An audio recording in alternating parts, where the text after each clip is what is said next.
At my father-in-law's birthday party, I accidentally spilled wine on him.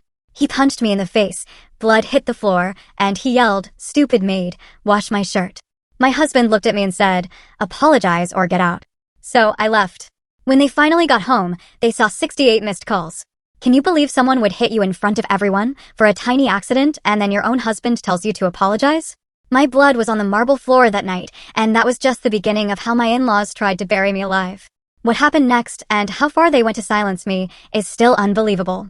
Boston in the dead of winter is brutal, a cold that seeps into your bones, biting through even the thickest coat. But nothing, and I mean nothing, was colder than the grand facade of the Corwin mansion that night. It wasn't a home, it was a fortress, gleaming white stone, floor-to-ceiling windows blazing, practically screaming, "Look how powerful we are." I adjusted my coat, forced a polite smile, the one I'd practiced a million times in the mirror, and stepped inside. This wasn't just my husband Alaric's family, it was his kingdom, and I was just a visitor. The warmth hit me instantly, along with the low hum of classical music and the delicate clinking of crystal. Laughter, polite and rehearsed, floated through the air. I recognized the faces, Boston's upper crust, the people you see in society pages and charity galas. But they never really saw me. They glanced, whispered. I could feel their eyes slide off me, like I wasn't even worth focusing on. 3 years of this, and I'd learned how to make myself small in a room full of people who loved feeling big. Alaric was already across the room, standing next to his father, Dorian, like a proud soldier. They were so alike, tall, sharp features, that same inherent confidence that comes from knowing the world bends for people like them. He didn't even notice me at first. That's how it usually was. I made small talk with a woman I barely knew, nodding as she rattled on about ski trips in Aspen and private chefs. But my mind drifted. 3 years of biting my tongue. 3 years of letting the quiet jabs roll off my back. 3 years of convincing myself that if I just tried harder, if I just stayed calm, they'd eventually accept me. Tonight, I told myself, had to be different. It had to be. Dinner was served at that absurdly long mahogany table in the dining hall. The kind of table where no one really eats, but everyone performs. I kept my head down, smiled when appropriate, even chuckled softly at jokes I didn't find funny. I tried. God, I tried. It happened so fast. I was carrying a glass of red wine, walking behind Dorian to pass a plate to one of the guests. My heel snagged slightly on the edge of the ornate rug. One clumsy moment. One tiny slip. And the wine splashed across his crisp white shirt. The room went silent. But it wasn't the kind of silence that comforts you. It was the kind that strangles.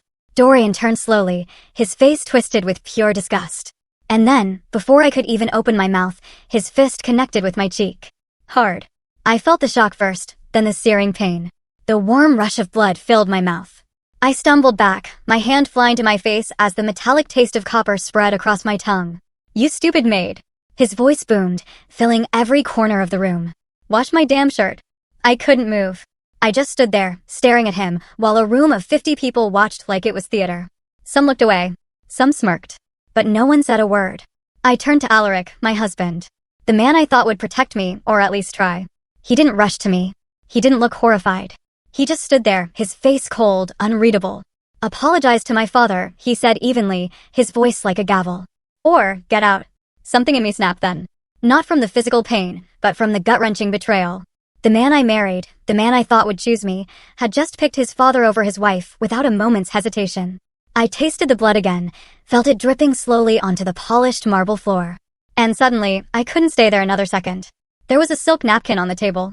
I picked it up, wiped my mouth carefully, and straightened my back. I didn't cry. I didn't plead. I didn't apologize. I just turned and walked out. Each step echoed against the marble, as if to say, I'm done. The cold night hit me like a slap when I stepped outside. My car was parked at the end of the long driveway, its windshield already frosted over. I slid inside, my hands trembling as I gripped the steering wheel. For a moment, I just sat there, breathing, tasting blood and humiliation. The drive back to my apartment was a blur, snowflakes hitting the windshield, city lights bleeding into one another, my thoughts replaying the scene on a loop. By the time I got home, my phone had been buzzing nonstop. I kicked off my shoes, dropped my coat on the couch, and finally looked at the screen. 68 missed calls. Alaric, Dorian, back to back. I didn't answer a single one. But when I finally opened one of the texts, my hands went cold. I sat on the edge of my bed, the same spot I always fell into after long days. Except this wasn't just another long day. My apartment felt smaller than usual, its soft light unable to push away the shadows that had crept in with me. The Corwin mansion still clung to me, its glitter, its judgment, the sting of its polished cruelty. Here, my little two-bedroom was supposed to be a safe harbor. But even home can feel hostile when your phone won't stop buzzing. I picked it up again, though I'd promised myself I wouldn't. 68 calls, dozens of unread texts. It wasn't just persistence, it was pure pressure. I scrolled through them slowly, each notification hitting me like a pulse I didn't want to feel. Pick up. Let's talk. That was Alaric, one of the first. You embarrass my family. Dorian. Calliope, don't make this worse than it already is. Alaric again. You'll regret it if you talk. Dorian. The words blurred together after a while. Apologies disguised as orders. Warnings dressed as concern. I read them twice, maybe 3 times, as if understanding their tone could make them less venomous. But it didn't. It never did. Then I saw it. A voicemail. I hadn't noticed it before, tucked in between the waves of missed calls. My thumb hovered over it. Part of me wanted to delete it, to pretend it didn't exist, but I pressed play. Calliope. Dorian's voice came through. Smooth, controlled, the same way he'd talk to a contractor or a waiter he wanted to intimidate without raising his voice. Accidents happen. But if you try to make this into something bigger, I'll make sure you regret it. I have the best lawyers in Boston. Think carefully, Calliope. My breath caught. Not because I didn't expect it, but because he didn't even bother hiding it. There it was, laid bare. Threats wrapped in civility, power humming just beneath his words. I stared at the phone in my hand for what felt like forever. The old me, the one who spent 3 years enduring dinner table jabs, who bit her tongue through every whispered insult, would have cried. Would have called Alaric. Would have tried to explain herself, to make it right, to shrink smaller and hope they'd forget about me. But I didn't do that. Instead, I leaned back against the headboard and let my mind drift somewhere else. To my mother. It had been years since I lost her, but sometimes her voice came back like a faint melody I couldn't unhear. Never let them see you break. She used to say that when I'd come home from school, tears hidden badly behind a practiced smile. People like that, they feed on it. I closed my eyes, gripping the phone tighter. What would she say if she saw me tonight? If she saw me bleeding on that marble floor while everyone else just watched?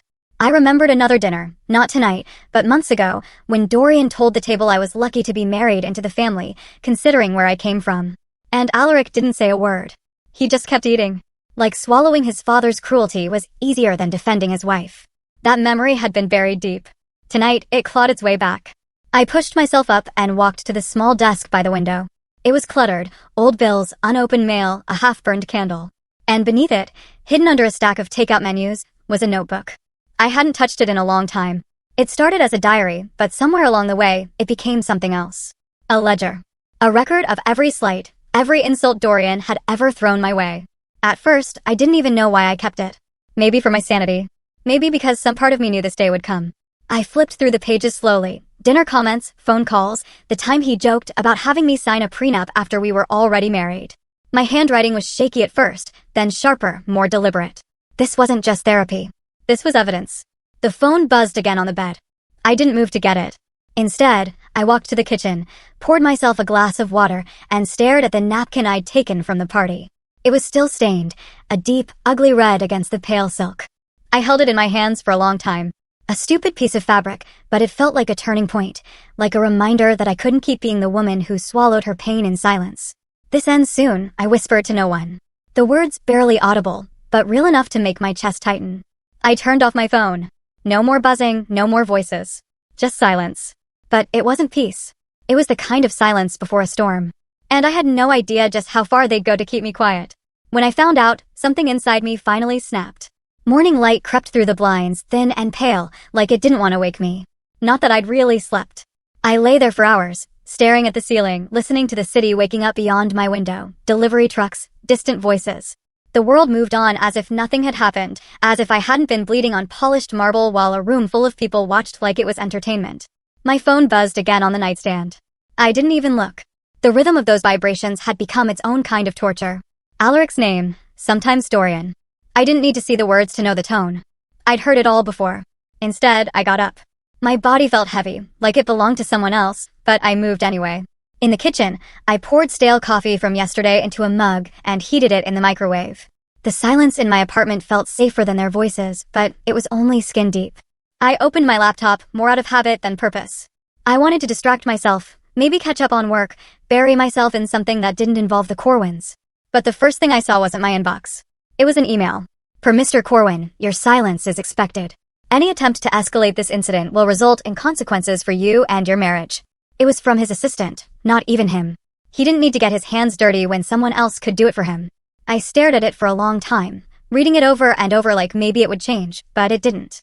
My stomach twisted. It wasn't just about what he'd done at that party. It was about control. Keeping me in my place. Making sure I stayed quiet. Invisible. Compliant. And Alaric? Alaric knew. I thought of him, the way he stood there, stone-faced, while his father called me a stupid maid. He told me to apologize. Apologize? Like I was the one who crossed the line. Like my blood on their floor was just an inconvenience for him. My hands trembled on the keyboard, but not from fear. Not entirely. It was something deeper, something that had been building for a long, long time. I closed my eyes and a different memory came back, uninvited. A dinner months ago, an upscale restaurant in the city, one of Dorian's favorites, the kind where you can smell the money in the air. I remembered the way the candlelight reflected off Dorian's cufflinks as he sat across from me, watching like a hawk, while Alaric slid a folded document across the table. Just legal housekeeping, Alaric had said, his voice casual, like he was asking me to sign for a package. I'd looked at him confused. What is this? A prenuptial amendment, he'd explained. Nothing major, just clarifying some things. It's for everyone's protection. Everyone. He meant his family, not me. I'd felt the weight of Dorian's gaze pressing down on me. He didn't say a word, but his smirk said everything. I wasn't his daughter-in-law. I was an outsider being reminded of my place. And I signed it. I hated remembering that. Hated knowing how small I'd made myself. How desperate I was to keep Alaric from slipping away. I thought compliance would buy me safety. I thought playing along would make me part of them. All it did was hand them the tools to destroy me. The anger hit me then, sharp and clean. I walked back to my desk, the same one where I'd found the notebook last night. I pulled it out again, flipping past the messy entries of insults and dinners gone wrong. This time, I turned to a blank page. Document everything, I wrote at the top. My handwriting was steady now. Names, dates, words. It felt like reclaiming a piece of myself. Then I reached for the small drawer on the side of the desk. Inside was a USB drive, tucked away under years of forgotten receipts. I'd labeled it in case. It was a habit from my old life, before the Corwins. A way to protect myself when I felt the ground beneath me might give out. I held it in my palm for a long time, feeling its weight. If they wanted silence, they picked the wrong woman. But first, I needed to confront the one person I thought I could still trust. It took me nearly an hour to draft the text. Every version sounded either too angry or too desperate. But eventually I sent it.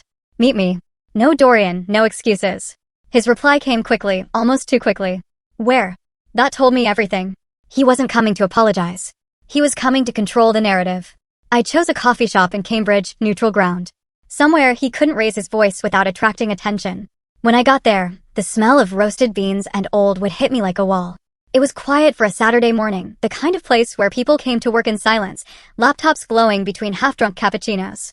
I picked a table by the window and sat with my back straight, my fingers wrapped around a mug I hadn't touched. He walked in 10 minutes later, still in one of his tailored suits, though his tie was loose, as if that made him more approachable. For a second, I almost forgot why we were here. Almost. Colopy, he said, like it was some kind of olive branch. Alaric. I didn't offer a smile. I didn't stand. He sat across from me, folding his hands on the table like a man preparing for cross-examination. It struck me then. He wasn't here as my husband. He was here as Dorian Corwin's son. Let's talk, he said. I leaned forward. Why didn't you do anything? He hit me, Alaric, in front of everyone. And you just stood there. His gaze darted to the table, to the window, anywhere but me. It was an accident. He was drunk. You know how my dad gets when he drinks. I felt something inside me splinter. An accident? Are you kidding me? He called me a stupid maid, Alaric. That wasn't just his hand. That was everything he thinks of me in one moment. He sighed, like I was being difficult. You're making this bigger than it needs to be. If I just what? My voice came out sharper than I intended, but I didn't care. If I just smile and pretend it didn't happen? If I just let your father humiliate me whenever he wants? That got his attention. He finally looked at me, and in his eyes, I saw it. Not guilt. Not remorse. Fear. You don't understand, he said, his voice low. My dad controls everything, the trust, the business, even parts of my career. If you push him, we both lose everything. The words echoed in my head, we both lose everything. That was what this was really about. Not my dignity. Not my safety. His career, his money, his father's approval. Would you let anyone hit your sister and get away with it? I asked, my voice trembling, but not from fear, from rage. Why is it different for me? Why am I the one who has to bend? He rubbed his temples. Because this isn't just about you. This is about keeping the peace. I laughed then, a bitter, hollow sound I barely recognized as my own. Keeping the peace? You mean keeping your father happy? His expression hardened. If you love me, you'll make peace with him. Apologize and we can move forward. Apologize. For a moment, I couldn't breathe. It was like all the air had been sucked out of the room. He reached for my hand, but I pulled back. That was it. The last chord between us snapped, quiet, but final. I stood up. My chair scraped against the floor, loud in the otherwise silent room. He started to say my name, but I didn't let him finish. If staying married to you means surrendering to him, I said, my voice steady, then I'll lose everything before I lose myself. I walked out without looking back, the winter air burning my face as I stepped outside. And that's when I decided, if Alaric wouldn't fight for me, I'd fight for myself. But I needed allies, and I knew exactly where to find them. By the time I made it back to my apartment, the winter sky had darkened into that hollow gray that always seemed to hang over Boston. The place smelled faintly of stale coffee and loneliness. I dropped my bag by the door and sat on the edge of my couch, staring at the blinking light on my phone. More messages. More voicemails. More chains. I couldn't bring myself to press play. I leaned back and closed my eyes, letting the silence swallow me. But it wasn't silent. Not really. It was filled with echoes. Don't let anyone convince you silence is the same as peace. My mother's voice, so soft but unshakable, came back to me like she was sitting right beside me. I could almost see her apron dusted with flour, hair falling out of its pins.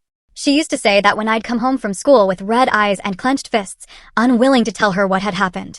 Silence doesn't protect you, Calliope, she'd tell me. It just keeps you invisible. For a moment, I wanted to believe she was wrong.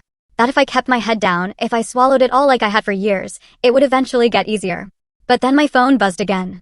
This time, it wasn't Alaric or Dorian. It was a message from an old friend, one of the few people who still dared to keep in touch after I'd married into the Corwins.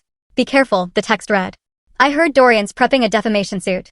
He wants to scare you into staying quiet. I read it 3 times before it sank in. They weren't just trying to humiliate me anymore. They wanted to erase me. Something inside me broke then, not in the way that shatters you, but in the way that finally wakes you up. I slid off the couch onto the floor and hugged my knees, letting the tears come. Not just for the party, not just for the sting of Dorian's fist or Alaric's coldness, but for every dinner where my voice had been drowned out by their polished laughter, for every time I'd convinced myself that enduring their contempt was keeping the peace. I don't know how long I stayed like that. The room grew darker, the city outside quieter, until the only sound was my own uneven breathing. When I finally stood, my body felt heavier, like I'd been carrying the Corwin name on my back all these years without even realizing it. I walked to my desk and opened my laptop. I wasn't sure what I was looking for. Maybe help. Maybe a sign. My fingers moved almost on their own, searching for legal aid, typing out words like free consultation and domestic abuse legal resources. That's when I found it. A community legal clinic in the heart of Boston. Evening hours. Walk-ins welcome. I hesitated. I was still in yesterday's clothes, my hair a mess, my makeup smudged from tears I hadn't even bothered to wipe away. But what was I going to do?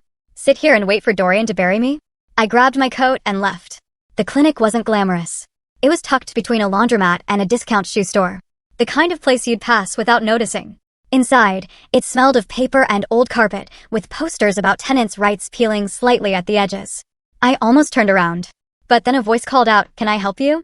She was older, maybe in her late 60s, with sharp eyes that seemed to notice everything, and a voice that carried the kind of authority you don't earn from a title, but from surviving life itself. I need advice, I said, my voice barely more than a whisper. Sit, she said simply, gesturing to the chair across from her desk. Her name was Marjorie, a retired attorney who now volunteered at the clinic. I told her everything, or at least as much as I could manage without falling apart again. She didn't interrupt. She didn't give me the pitying looks I'd grown used to. She just listened. When I finally stopped talking, she leaned back, folded her hands, and said, "You're not crazy. You're in a system designed to break you. But I've seen men like Dorian fall before." Her words cut through me, not like a knife, but like light. I didn't know if I believed her, but for the first time since that night at the mansion, I felt something other than despair. I left the clinic with Marjorie's card in my pocket and her words echoing in my head. I've seen men like Dorian fall before.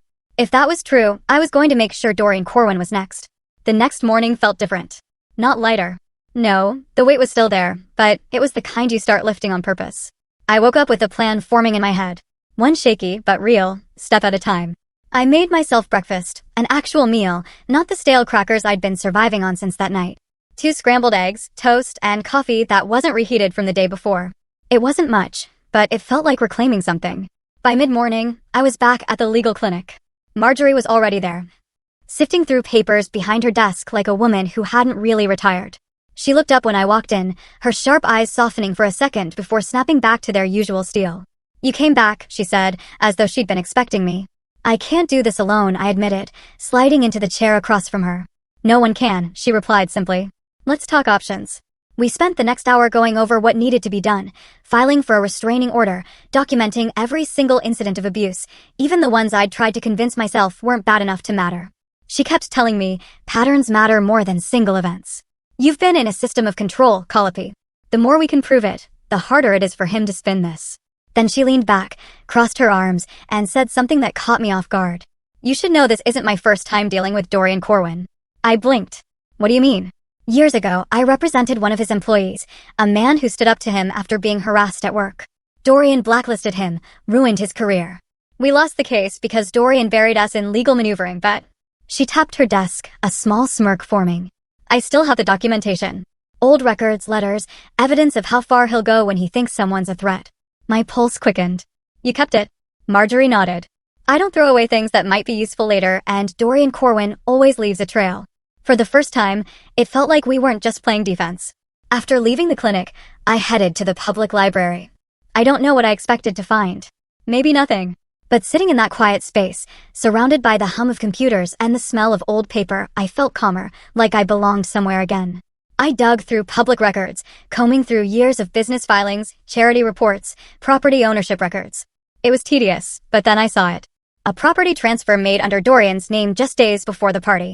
A luxury condo in Beacon Hill moved into a trust with no clear beneficiary. It looked like an attempt to hide assets. I took out my phone and photographed everything. As I was gathering my things, my phone buzzed. "Alaric, stop this madness before you ruin us all." His text read. I stared at it for a long moment. A week ago, that would have gutted me. Today, it made me laugh. Short, cold, and humorless. I wasn't afraid of his warnings anymore. That night, I sat with Marjorie again in her office. We spread out everything on the table, her old files, my photos, a growing list of dates, names, and connections. "When you fight someone like Dorian," she said, sliding her glasses down to meet my eyes, "you don't aim to win the first round. You aim to end the war." Her words echoed in my head long after I left. For the first time since all of this began, I felt the ground shift beneath me. Not because I was falling, but because I'd planted my feet. I wasn't just protecting myself anymore. I was building something bigger. A case. A weapon. And for the first time in weeks, I wasn't the prey. I was the hunter. But I didn't realize Dorian had already set his trap for me. The pounding on my door came before sunrise. At first, I thought it was a neighbor. Maybe a delivery left at the wrong apartment. But when I opened it, a man in a heavy overcoat stood there with an envelope in hand. His voice clipped and practiced. "Are you Calliope Corwin?" The way he said it made my stomach twist. "Yes, you've been served." He pressed the envelope into my hands, turned, and left before I could form words. I stood in the doorway barefoot, the cold air from the hall creeping in as I stared at the papers like they might burn me. Defamation. Restraining order. My knees nearly gave out as I sat on the couch and flipped through page after page of legal jargon. The words didn't feel real. Unstable. Vindictive. Posing a threat to the Corwin family's reputation. They'd painted me like a deranged stranger. Not a wife. Not a daughter-in-law. Not a human being. The restraining order made it worse. I wasn't allowed near Dorian. I wasn't allowed at any family properties. And I certainly wasn't welcome at any Corwin-related events. They'd carved me out of the family like I was a stain they could scrub off. My fingers shook as I grabbed my phone and dialed Alaric. He answered after the second ring, his voice flat. "You brought this on yourself," he said before I could speak. "He warned you, Calliope. I told you to let this go." "Alaric, your father hit me. He humiliated me in front of everyone, and now he's trying to destroy me in court. And you." My voice broke, but not from tears, from disbelief. "You're fine with this?" There was a pause, then that same quiet, clipped tone. "I can't get between you and my father. You've made your choices. Now live with them." He hung up. I stared at the phone like it might explain how the man I married could sound so much like a stranger. The papers blurred as I tried to reread them. It wasn't just a lawsuit. It was a character assassination. They'd gone for my credibility, my sanity, my entire sense of self. It felt like every whisper I'd endured at their dinner table had been turned into evidence. Emotional instability. Disruptive behavior. Vindictive personality. I wanted to rip it all up. I wanted to scream. But instead, I grabbed my keys and drove to Marjorie's. She didn't need me to explain. One look at me holding those papers, and she ushered me into her office, her eyes blazing. "Let me guess," she said, flipping through the stack. "They're trying to make you look like the problem. They're saying I'm unstable, that I'm out for revenge, that I stopped because the words were sticking in my throat." Marjorie's mouth pressed into a thin line as she reached for a folder on her desk. "Calliope, I need you to brace yourself." I pulled some strings and found out how they're backing this up. I nodded, though I already felt the weight of what was coming. "They bribed one of the former housekeepers," she said flatly. "Paid her to testify that you've had violent outbursts, that you've threatened Dorian before." For a moment, I couldn't speak. The room tilted and I had to grip the edge of the chair to ground myself. "They're building a case to make you look dangerous," Marjorie said softly. "It's ugly, but this is what men like Dorian do when they're scared." I let out a bitter laugh. "So, he gets to hit me, destroy my name, and walk away like the victim?" Marjorie leaned forward. "That's what he thinks. But Calliope, listen to me. People like him don't do this unless they feel threatened. You're getting to him. That means you keep going." Her words should have comforted me, but I felt hollow. The idea of standing in a courtroom while they dragged my name through the mud made me want to disappear. For one wild moment, I considered packing a bag, leaving Boston, and never looking back. No one would blame me for running. No one would even notice I was gone. But then I saw my reflection in Marjorie's office window. Tired, battered, but still there. Still me. "If they're willing to bury me like this," I said quietly, "then they know I can hurt them." Marjorie gave a small, fierce nod. "Exactly. And now we show them they picked the wrong woman." I walked out of that office with my hand still trembling. But for the first time that day, it wasn't from fear. It was from something else entirely. They wanted to bury me. Instead, they just lit the fire. And I was ready to burn everything they thought untouchable. It started in Marjorie's office a week before Christmas. Her space was as cluttered as ever, files stacked high, half-drunk mugs of tea abandoned across her desk. I handed her the folder of documents I'd been compiling for weeks. Bank records, property transfers, correspondence that should have stayed private but hadn't. She leafed through them silently, the faint smile on her lips betraying her thoughts. "This," she finally said, tapping a particular document, "is going to set him on fire. Are you ready for that? Because once we do this, there's no going back." I'd been asked that question before. By myself, in the quiet of my apartment, every night since Dorian served me those papers. And every time, my answer became clearer. "There's nothing left to go back to," I said. Marjorie's eyes softened for a moment. Then let's scorch the earth." We mapped it out carefully.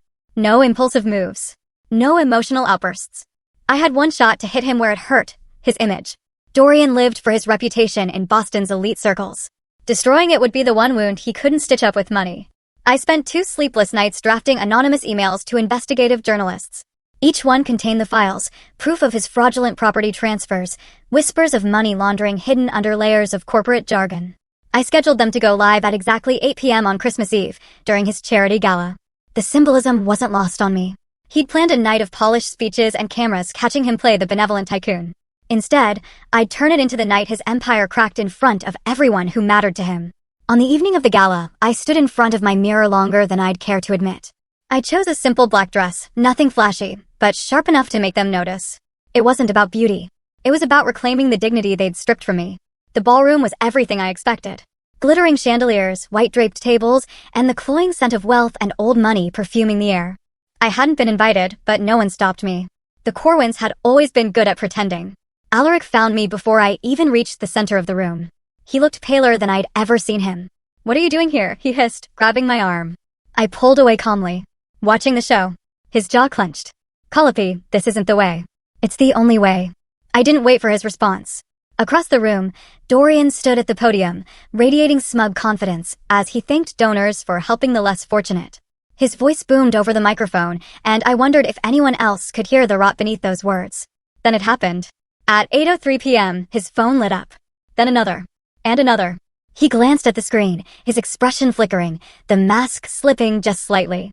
Around the room, other phones began buzzing as the news broke. Real estate mogul Dorian Winslow under federal investigation for fraud and property laundering. The room erupted. Whispers like wildfire. Heads turning. Fingers pointing. Dorian's face flushed crimson as he fumbled through his speech. "This is slander. An attack on my family's good name." That was when the agents walked in. Federal agents, calm, authoritative, with papers in hand. They served him a subpoena right there under the crystal glow of his carefully crafted empire. Cameras flashed. Someone filmed as Dorian's voice cracked into a furious outburst, exactly the image of the powerful man unraveling that I wanted the world to see. I didn't stay to watch the full collapse. I didn't need to. As I walked out, Alaric called my name, but I kept going. For once, I didn't feel small or silenced or invisible. For the first time in years, Dorian wasn't untouchable. And I wasn't invisible. But when the dust settled, I had to face what I'd lost and what I'd gained. My new apartment was small, a one-bedroom on the 8th floor overlooking Boston Harbor. From my window, I could see the ferries crawling across the gray water, gulls swooping low like they owned the place. It was quiet here. Too quiet at first, the kind of silence that forces you to notice what's missing. For weeks, I'd been running on adrenaline. Now there was just stillness. I sat at the edge of my bed that morning, barefoot, staring at the boxes I hadn't unpacked. My life reduced to cardboard and tape. My phone was on the nightstand, screen lighting up with notifications I ignored. There was a time I would have reached for it immediately, bracing for Dorian's next move, for Alaric's clipped texts, for whatever storm they'd decide to unleash. But now I let it buzz. They weren't my storms anymore. Later that day, I met Marjorie at her office for what she called the final wrap-up. She was in good spirits, which meant she had news worth hearing. She didn't waste time. Dorian's empire is in freefall, she said, handing me a printed report. Fraud charges, property seizures, investigations piling up faster than his lawyers can spin them. The restraining order officially dismissed as of this morning. He's done, Calliope. Done. The word felt heavier than I expected. I thought I'd feel triumphant, but all I felt was tired. Marjorie leaned back in her chair, studying me. You know, she said softly, it's okay to grieve even when you've won. I nodded. She was right. I'd burned down the house that held me hostage, but I'd lived in it for years. My scars wouldn't vanish just because his walls had crumbled. Thank you, I told her, my voice catching more than I wanted it to, for helping me find my voice when I thought I didn't have one anymore. Her expression softened. You found it yourself. I just reminded you how loud it could be. 2 days later, Alaric asked to meet. Against my better judgment, I agreed. We chose a quiet cafe tucked into a corner of Cambridge, the kind of place where no one cared who we were. He was already there when I arrived, hands clasped, staring into a cup of coffee that had probably gone cold. He looked smaller somehow, like the weight of his family's disgrace had finally settled on him. Calliope, he said as I sat down. I'm sorry. I let the words hang between us, waiting. I was scared, he continued, voice low, scared of losing everything. My career, my family. I convinced myself staying silent was protecting us. I see now how wrong that was. I wanted to believe him. Part of me still ached for the man I thought he was. But then I remembered the night in the ballroom. Blood on my lip, his voice telling me to apologize to the man who hit me. He reached for my hand. Can we rebuild? Start over. I pulled back gently, shaking my head. I'm done rebuilding things that were never safe for me in the first place. His face crumpled, but I didn't stay to comfort him. I stood, left a few dollars on the table, and walked out. On my way home, I stopped by the harbor. The wind was sharp, cutting through my coat. But I stayed there for a long time, watching the water. I remembered how small I once felt in Dorian's world. How hard I tried to fit into a space that was never meant for me. I don't need that world anymore. That night, back in my apartment, I sent Marjorie a text. Thank you for helping me burn it all down. Now I can finally build something new. I set the phone down, curled up by the window, and breathed in the salt air.